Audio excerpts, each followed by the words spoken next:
Now let's do a significant figure problem with addition and subtraction. The addition and subtraction rule is different from the multiplication and division. In a scenario like the first one, we have 0.11 plus 18.0 plus 1.013. All of these three things have decimal places. And the decimal places, for example, for 0.11, it goes into the tenth and the hundred place. For this one, only goes up to the 10th place, and this one goes up to 10, 100, and to the thousandth place. When we're reporting our final answer, it needs to be to the decimal to the fewest decimal place. For this one, it only goes up to, for this factor, it goes only up to the 10th place. Everything else goes beyond that. So we report our final answer in the 10th place. So let's go ahead and add all of these. We have 0.11 plus 18.0 plus 1.013. Hit enter. We get 19.123. So our answer in the calculator is 19.123.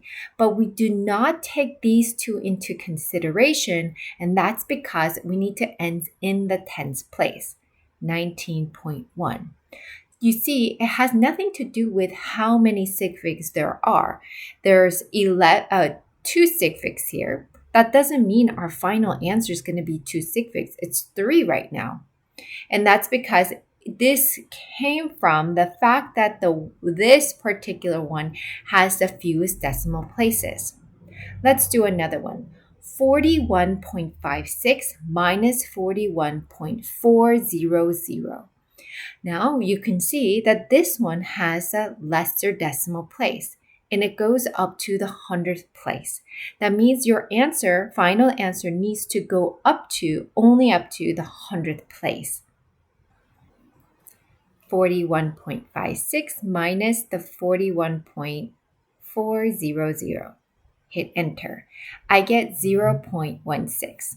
So 0.16. And this one, even with calculator, it conveniently landed on the 10th place.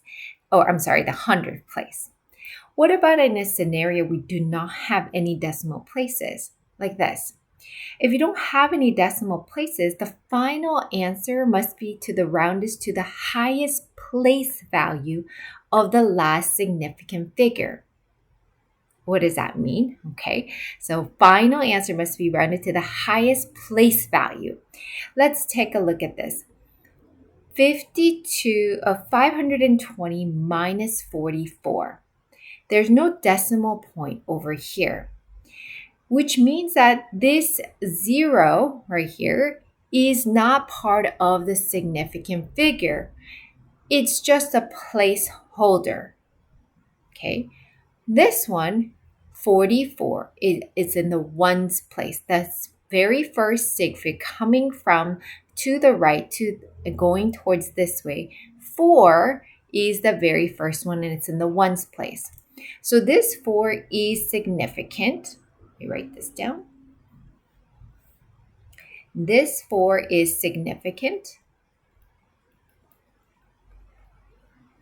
and it's in the ones place. On the 520, this 2 is significant, and it falls under the tens place. Because it falls under the higher placement value, tens place, my final answer must end in the tens place and then place a 0 right after. For example, what is 520 minus 44? 520 minus 44 is 476. So our calculator spat out 476. That means that we keep the 4. We're also going to keep the 7, but note that there is a 6 after, so this is going to be rounded to 8. So 4, 8, and then you're going to place a 0 without a decimal. This tells me that it needs to end in the tens place, and afterwards you just put a 0. Let's do another one. 17,200, right? Plus 228. If you punch this into the calculator, you would get 17428. Now, if you look over here, the very first significant place is here for 228. For this one, it's this 2 right here, unless there's a decimal point. If there is a decimal point, then it would have been this 0, okay? But there is no decimal point, so we're going to go ahead and erase it. So that's our significant. It needs to end in the 100 place. So therefore, my final answer would be 174, and don't forget the rest of the 0, that placeholder for the 2 and the 8. And so this would be my final answer.